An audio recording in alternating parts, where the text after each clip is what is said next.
Is Durk, from your understanding, or you as a lawyer right now, as his criminal attorney, are you open to possible conversations about plea deals? Are you thinking, no, we're going all the way? Would you entertain it, just entertain it, because that's your job to listen to it and maybe present it to Durk, or that's just off the table? It's a conspiracy commitment case. It's an all or nothing case, and he did not participate in a conspiracy to commit.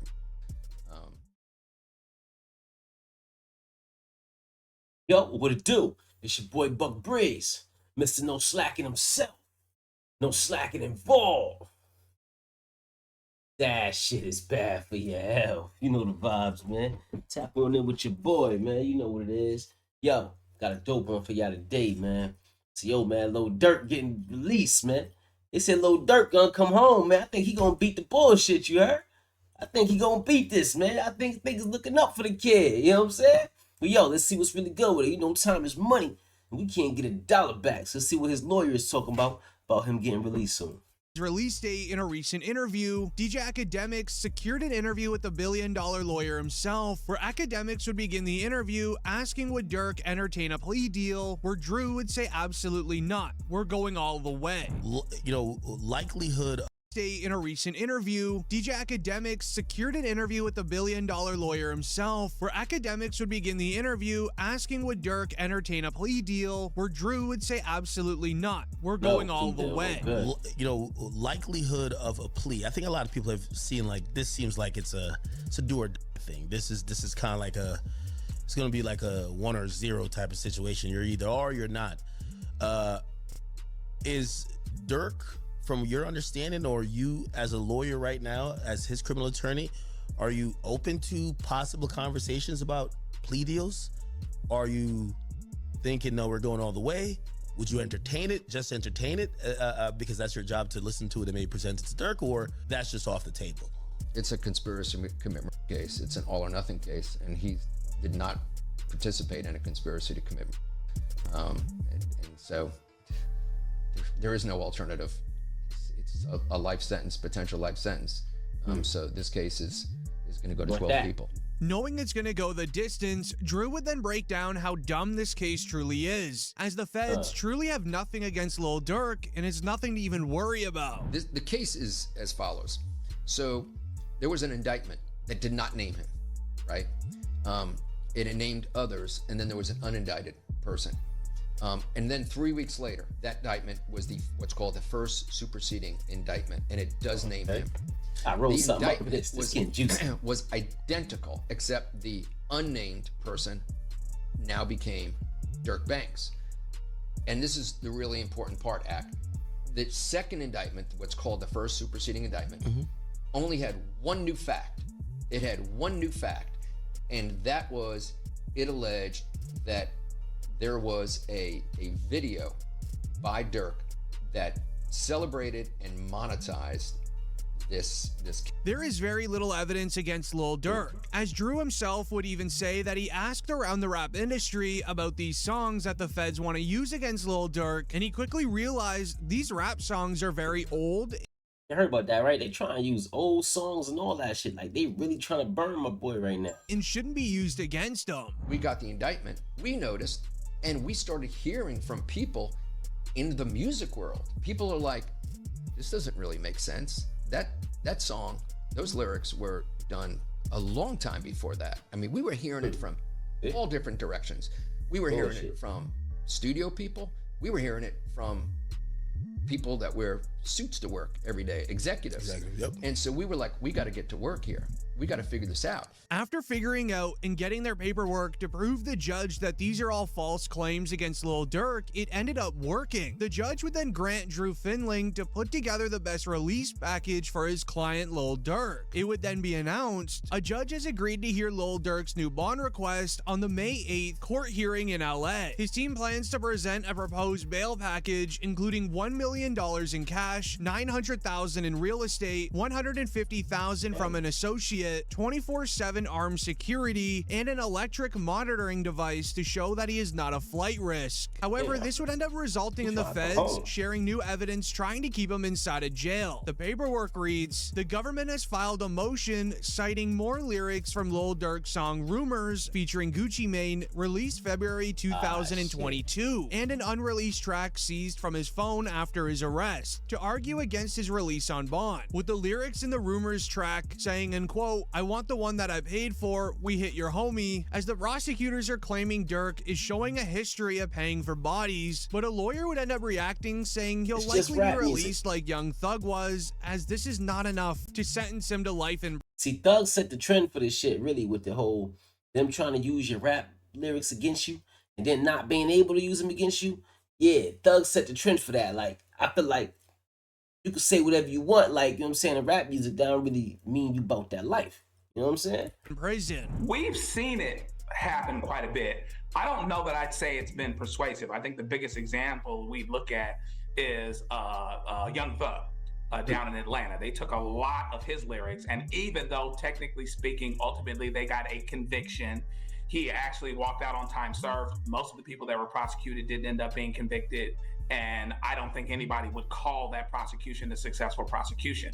And so, you know, you've got freedom of speech issues. Does it mean that just because I'm saying something in a rap song, and it typically is a rap song, does that mean that I actually did something?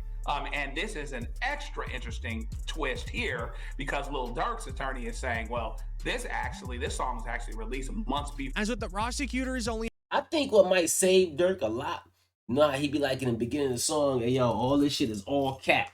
You know what I'm saying? Just in case the fans listening. Like, I think shit like that might save him. Like, yo, look, I was letting y'all know, man. I was just saying anything because I know y'all be listening. You know what I'm saying? Having lyric evidence against Durk, you can't sentence a man to life in prison for it. But did you know there is one sneaky tactic that went viral online that exposed what Lil Durk's lawyers are waiting to use on that May 8th bond hearing? Lil Durk was only expressing his First Amendment throughout his music, which is a form of art and can't be used against him. There's a First Amendment argument here, right? That this violates the First Amendment. Can you talk about that? Right, for sure. I mean, I'm expressing myself. I can say the things that I want to say in a rap record or any kind of record. And you could go back and there's country records, and there are pop records, and there are R&B records that talk about all kinds of things. It's just that there's this notion that with hip hop, quote, glorifying violence, that suddenly now we're going to use these things to prosecute them. But does that mean that the free speech, the First Amendment, has gone away? No, absolutely not. They're trying to take it away. He can absolutely rap about what he wants to rap about, and that doesn't mean just because the story is violent. You may be wondering why they didn't just do this in the first place, as Lil Durk's lawyers needed to wait and see all the evidence the prosecutors had against him before exercising their First Amendment right. But it's what the lawyer would end up saying next, explaining how these prosecutors, they just don't understand rap music at all, which has happened in many court cases, just like Young Thug's. Yeah, and I'll go out on a limb and say that sometimes prosecutors don't necessarily understand hip-hop culture. It's almost like a text without context. So you got to really understand the time, the place, the audience. You know, sometimes they might speak in ways that seem direct to somebody that's outside of the culture, but doesn't necessarily, but can mean several things to someone inside the culture. So it would certainly be a flub, big time, right? But it wouldn't be the first time that such a thing has happened, where somebody looking through the window, particularly of hip hop culture, doesn't understand what's being said other than their desired use of it. As lawyers online believe Lil Durk will be released from jail on May 8th due to one more reason, as did you know that prosecutors have been using fan-made edits as evidence against Durk. This makes them look absolutely terrible, and by the end, I fear a lot of them will lose their jobs for it. Durk's team says Wonderful Wayne and Jackie Boy was recorded 7 months before this actually happened. And the specific version of the song that had audio from the news clipping actually overlaid onto the song is a fan edit, not the original song that Durk recorded and released. Basically, they're saying that the key evidence used to charge Durk were lyrics written and recorded 7 months before the incident even happened. Good shit. They just reaching on my boy right now. The plain language is, hey man, Pierce. Okay, so I guess that's saying whatever. Yes, that's crazy. How the fuck can the prosecutors use the wrong shit in court? They just went on YouTube and just grab anything they found and say, yeah, this is it right here. Nah, man. And then an internet mashup that a fan edited and posted. As Durk's lawyer wrote, in arguing for Mr. Banks' detention, the government has attempted to hold Mr. Banks. He might get bond just in the strength of that right there. You know what I'm saying? Responsible for video clips that YouTubers and Instagram users have edited, produced, and posted on social media, but with whom Mr. Banks has no affiliation. In the initial detention hearing in this case, the defense called into question the accuracy of paragraph 6 of the superseding indictment, which references lyrics from a song by a recording artist named Babyface Ray that features Mr. Banks. The song, titled Wonderful Wayne and Jackie Boy, is the song in question, where Lil Durk would rap the lyrics. Look on the news and see your son screaming no, no, as Quando is at the scene of the crime on local news, screaming no on the sidewalk. And now the search is on for 3 people who police say at a Savannah rapper, a member of his entourage. It happened in Los Angeles and cameras captured the aftermath. This man, a passenger in that car, frantic at the sight. However, the producer...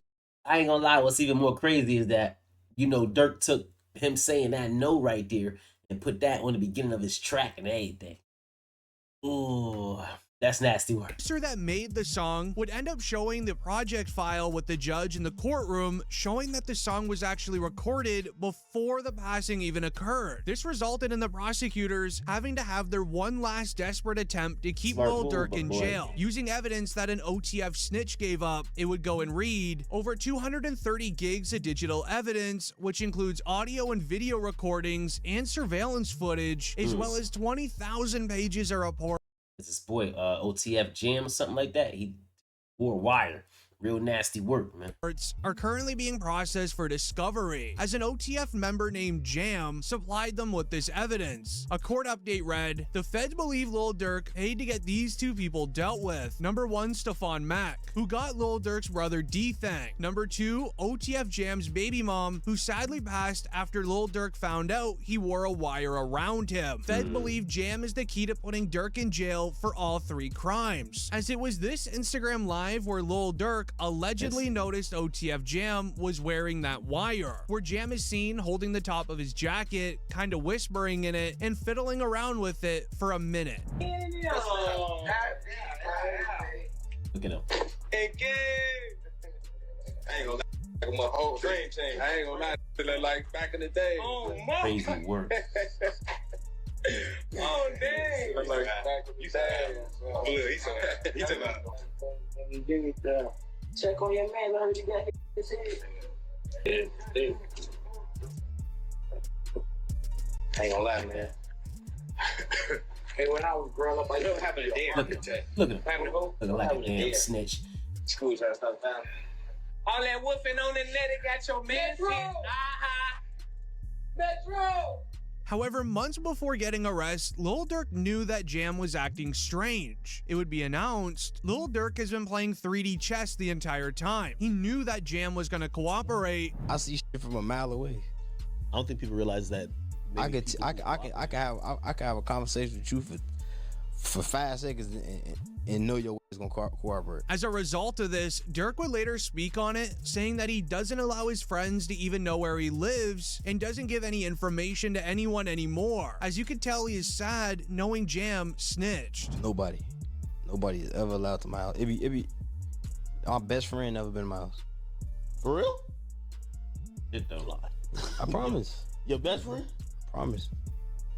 Like, it's people like that I just don't allow around my girl and my kids, cause it's like I'm just a different type. I'm not the. Slime life. We can have family night at Durk house tonight. It's the. You gotta watch. Everybody at Durk's crib. Yeah, we gotta. Everybody getting watched. We gotta watch everybody. Facts. Hey, you go too. Hey, they go too close to them kids. You know what to do.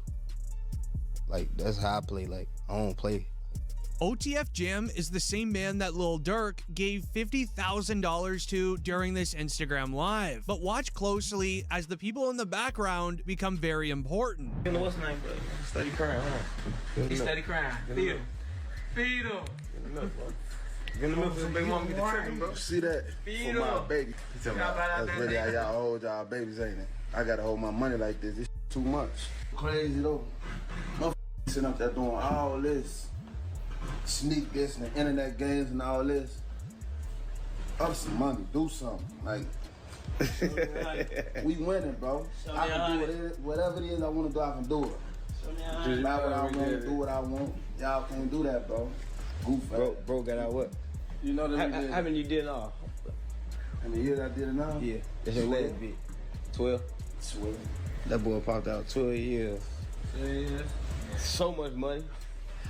We really just get in order to just figure out the lanes, man, boy. Throughout that entire Instagram live, there was people in the background. Well, the feds investigated into those in the background and noticed those same men were actually jewelry shopping with King Von only 1 month before he passed away, making it clear and obvious they were all very close friends. The solitary stone. We just looked at him, man. Let's go over there. What up, bro? Bob, he's my boy. Let's go. They got real in here, man, because he just stepped in. The money man just stepped in. This raised a lot of suspicion. People in the same room as OTF Jam, likely they were all close. So how would they get more evidence on Lil Durk for 2 other crimes, as the feds could have been given a tip that this Instagram story Lil Durk posted on the same day Stefan Mack passed away was a targeted post. He would end up writing, "For D-Thank, then 30 minutes after, this Instagram story, laughing. You can't see us, boy. What? Tweak on my folks. Hey, somebody always said, slap car. Yeah. Somebody always said, slap car.